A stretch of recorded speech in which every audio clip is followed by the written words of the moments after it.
Hey, good afternoon. I'm back, and this is the first video installment talking about the screenplay.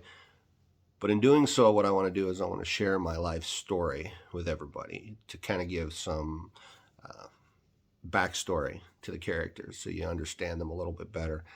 Um, I'm going to tell you right now that my story can get pretty emotional, be pretty painful. I'm going to try to leave out some names to save some people. But when you hear the story, you'll know who it is. You'll know about it. Um, I want you to know that everything that has ever happened to me in my life, I accept full responsibility for. Dealing with the demons in your life and things that have held me back.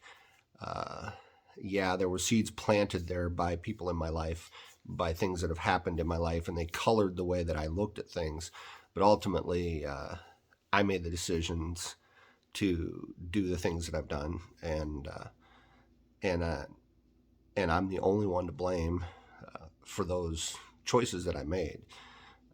That being said, the only way you can ever be free and ever move forward in this world is to accept full responsibility for your actions, your behaviors, and what you say. Um, some of y'all who are in this story, who have been part of my life, you're gonna laugh at some of this. You might not be happy with some of it. Some of it might be pretty painful for you, and I apologize. And I'm not doing this to hurt anybody else. Uh, and I know there's some people out there that have had parts of their in my story, and they don't necessarily accept what they did or what was part of their part of the story. And so for that, I'm sorry. I don't mean to hurt anybody, but I think this is a powerful story, and I think it really needs to be told. So let's get started. It's a dreary day here in Iowa. It's raining. It's a Sunday afternoon, and we're going to try to keep these short, under 15 minutes per video, just so I don't lose anybody and let you think about what happened, what I said. So let's kick it off. The name of the movie is Surrender of the Broken Soul. And it starts off with this main character. His name's Chris. All the names in the movie are fictitious, again, but they are based on real life characters. All the male characters in this movie, their backstories are my backstories, are my life, and I interjected those into writing this movie. And so when I tell their backstories, those are real backstories. The female character, like I said the other day, is a combination of a lot of different backstories from a lot of different ladies that I've had in my life.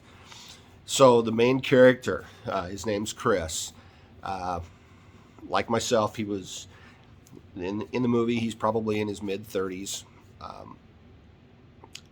Growing up, he was he was a troublemaker. He was always the one that the parents said stay away from. He was the one causing trouble, breaking into things, stealing stuff, blowing up shit, causing the cops to show up at his house all the time. First time the cops showed up at my house, I was 7 years old or thereabouts.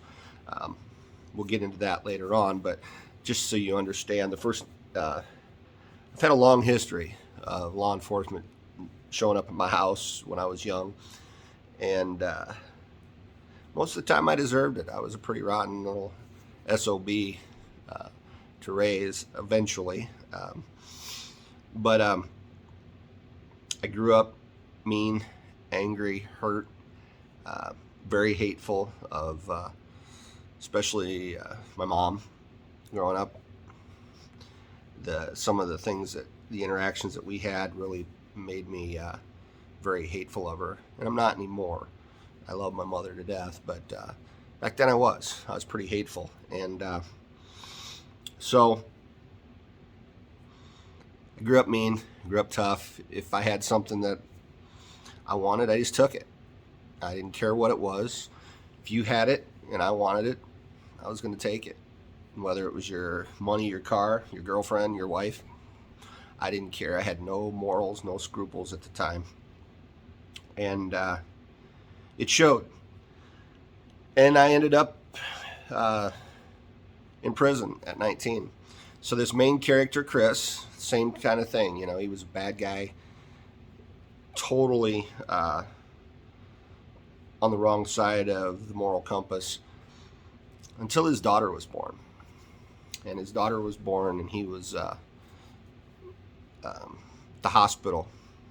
And he was so ashamed of who he was that he went down. He drove his car down to the on-ramp of Highway 30 there in Ames, and he sat there and I sat there for a while crying, so ashamed of who I was, and I really thought long and hard about leaving and taking off and not sticking around. I thought my daughter would be better off being raised by her mother, and her mother was a good person. Her mother's family were good people, and I desperately didn't want my kids growing up like me. So I sat there and I cried, and it was that moment that I turned my life around, and I went back to become the man that I would try to be. And the same goes for this guy. He turned his life around in that moment, and he goes back and he becomes the man, and he struggles, and he goes to college, and he puts himself through college, and he works hard, but he still can't shake the past, and he can't get past the past. He can only go so far. But now he's pigeonholed himself into a professional world that accepts him even less than the blue collar world did, and no matter what he does, he can't hold anything together. His wife decides that she doesn't want to be with him anymore, and she doesn't love him anymore, and she divorces him.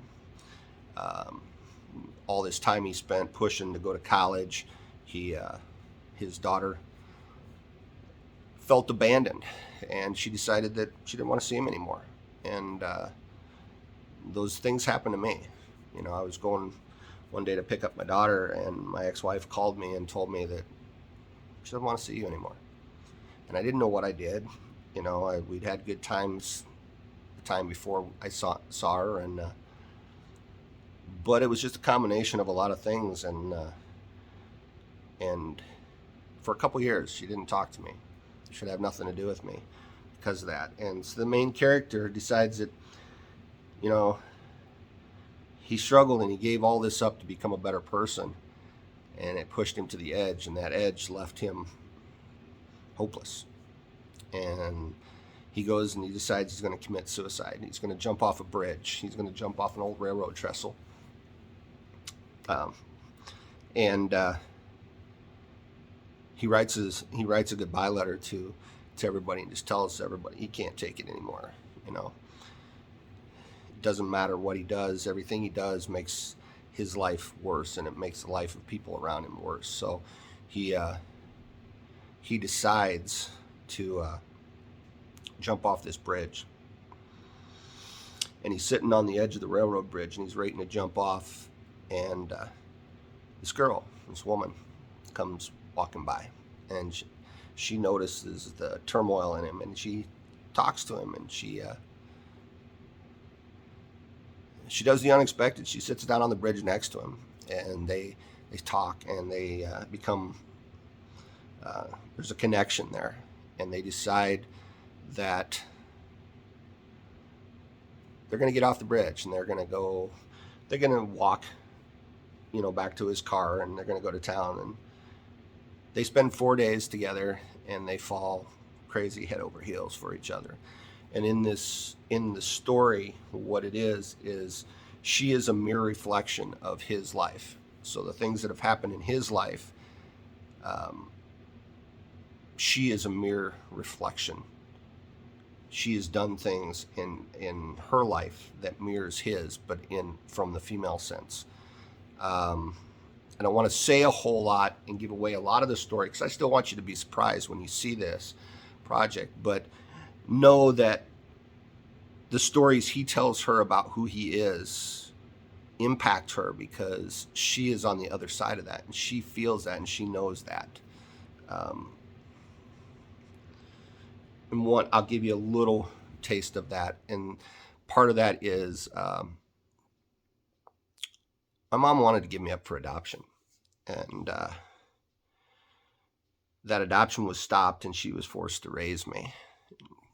And so I was a constant reminder of what she wouldn't have in this world, and a constant barrier to her life. And at her weakest moments, she took that out on me. And I'll explain more of that. But in the movie, the same thing happens to Chris, and he's explaining this to the other character, Megan, who's the female lead character. And as he's explaining this to her, she gets upset, and she is totally taken back by this story, because she was a teenage mother who had to give up her child, and she gave that child up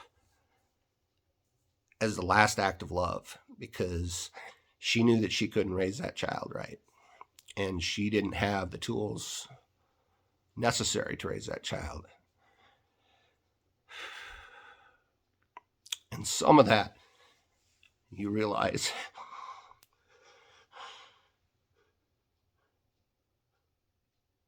the sacrifices that parents, that young people do when they have to make those grown-up decisions.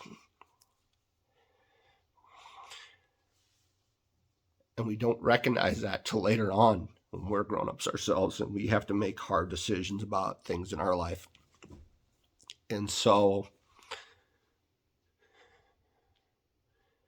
she helps him see in the movie that, you know, a mom wanting to give up her child for adoption is not selfish.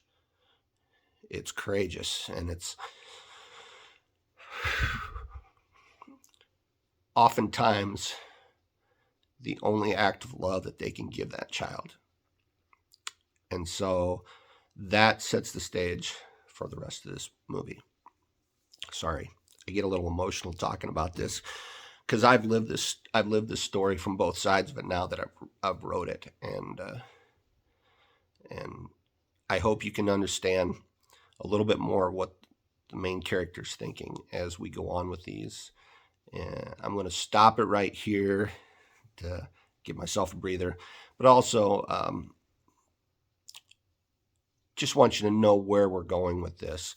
The characters are tortured souls, and they find in each other the pieces of their missing from their soul. They find that in each other, and that's why I think this is going to be an impactful movie. So stay tuned. Surrender of the Broken Souls, and this is video clip 1. Thank you.